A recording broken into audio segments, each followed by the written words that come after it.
No vídeo anterior eu falei um pouquinho já sobre o OpenClaw e é bom vocês irem para lá, porque eu já dei uma pincelada mesmo. E vamos lá. Quero falar um pouco dos problemas e quero também, já falei dos riscos e tudo mais, então voltem lá no vídeo, é bem rápido. Mas eu quero falar um pouco do como funciona internamente, né? O OpenClaw, ele basicamente você tem as skills, você tem os hooks, você tem os heartbeats, você tem o cron jobs, os memory compaction, o multi gateway, o soul, o browser core, o communication layer, o memory system. E o que significa isso? Você tem várias camadas e ele é diferente do chat, porque ele consegue também ir aprendendo, entendendo qual é o seu uso com arquivos Markdown. Isso é muito interessante. O que significa isso? Significa que eu posso adicionar skills. O que são skills? As skills, elas permitem que eu consiga dar para ele informações de como usar o CLI, o Command Line, de uma determinada habilidade, como DevOps, por exemplo. Eu poderia usar o Kubernetes, como, por exemplo, o WhatsApp. Se eu tenho um CLI, o WhatsApp não tem, né? Mas se eu tenho um CLI que dá para se desenvolver, eu consigo desenvolver ferramentas para dar essas skills, essas habilidades para ele.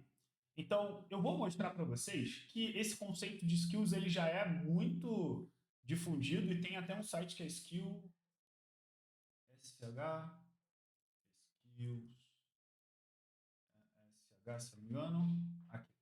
Aqui você pode e deve buscar várias skills aqui, de web design, de versão React. Aí para desenvolvedores, deve ter também aqui de marketing, ó, SEO audit, copyright.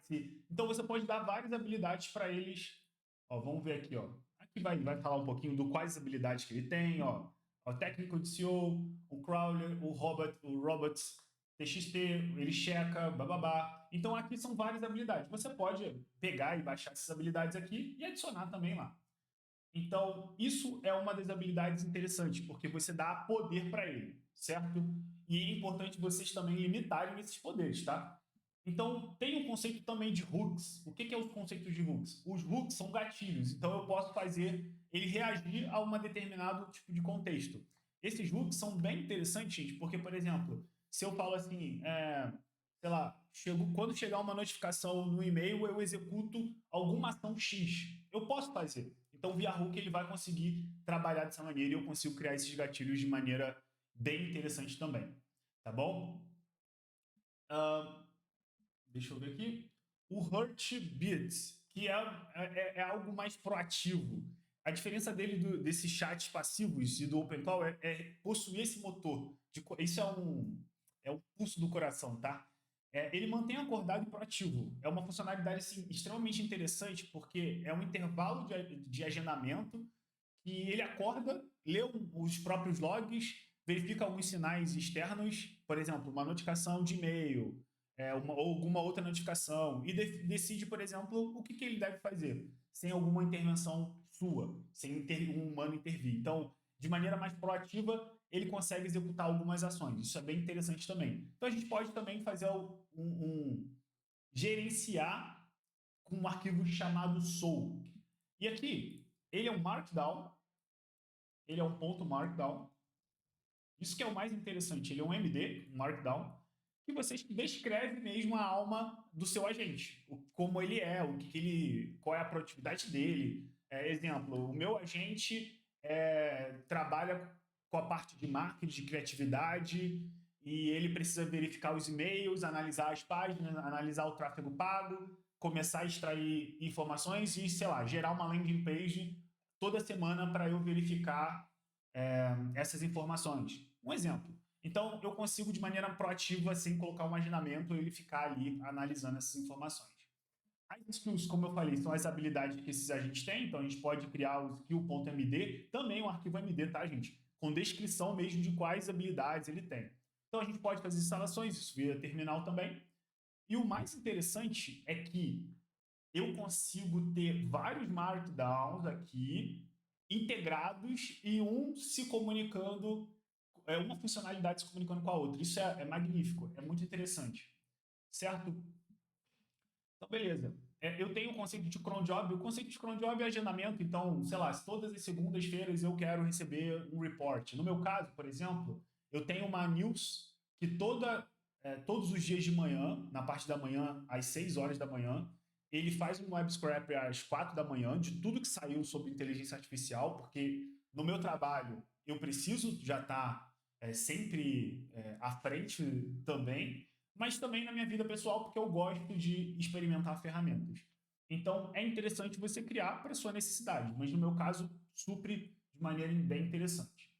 A parte de resumo seletivo também com o Memory Compaction, o que significa isso? Ele basicamente consegue, extraindo informações de uma comunicação que você foi levando, exemplo, a gente falou sobre um projeto é, e esse contexto ficou muito grande.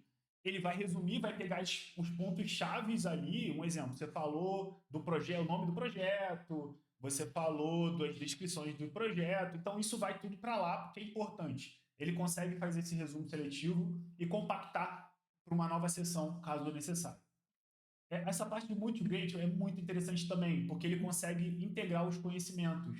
O que significa isso? Se eu tenho um WhatsApp com um conhecimento que vai ser importante para o Telegram, ele consegue ter o mesmo conhecimento, porque ele fica, entre aspas, onipresente, tem uma onipresença em tudo, porque o conhecimento dele ele está alinhado ao que a gente está agregando de informação ali. Então, a onipresença é muito interessante, porque essas sessões, entenda as sessões, imagina assim, eu tenho 2 arquivos TXT.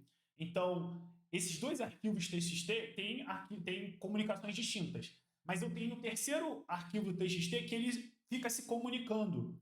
Então, com esses 3 arquivos, eu poderia colocar um quarto que ele iria se comunicar com o terceiro que eu falei que existe, que está ligado. Então, de maneira mais limpa e clara, bem rápido aqui, imagina que eu tenho aqui alguns documentos. Ó, isso aqui vai ficar pequeno, mas é só para vocês entenderem. Texto 1, certo? Eu tenho o texto 1, tenho o texto 2, tenho o texto 3. Opa.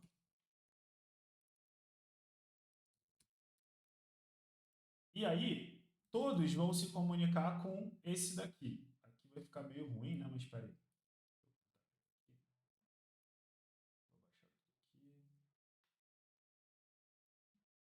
Aí, imagina que eu tenho aqui, ó, todos vão se comunicar com esse arquivo aqui. Então, o conhecimento ele acaba sendo compartilhado, por isso que ele tem unipresença, tá? Então, outros pontos bem interessantes também, a memória, o System Memory, ele tem uma memória de longo prazo, então ele consegue ir aprendendo, é por isso que fala que ele vai aprendendo, ele vai pegando os conhecimentos ali, vai adicionando isso no Markdown, e esse Long Term Memory faz com que ele tenha um conhecimento muito claro sobre como que você usa a ferramenta, para ele utilizar de uma maneira mais proativa também. Isso aqui é o pulo do gato. Isso aqui faz com que ele não necessita ser apenas um chatbot, certo? Então isso aqui é muito interessante. Tem um communication layer também, que ele faz a comunicação dos canais. Como eu falei para você, ele tem a comunicação de controle, depuração do sistema, que é o CLI. Isso aqui faz total diferença. Tem o SOAL, que é a alma do software que eu falei para vocês. Tem o Browser Core também, que é muito interessante porque ele tem acesso ao navegador. Então ele consegue, via protocolo CDP, ele permite fazer várias automatizações com o navegador. Isso é muito interessante. Beleza? Eu vou trazer depois um pouco do Open Code também, eu acho que é bem legal vocês conhecerem. Vários LLMs também. Eu uso no meu desenvolvimento Spec Drive Development. Isso aqui todo mundo que trabalha com IA precisa conhecer. A parte de agente com ChatGPT também é bem legal, eu vou trazer com um vídeo. Se eu fosse júnior, como que eu trabalharia e começaria a programar com Antigraft? Isso vai mudar tudo. Então, nos vemos no próximo vídeo, beleza? Valeu, muito obrigado.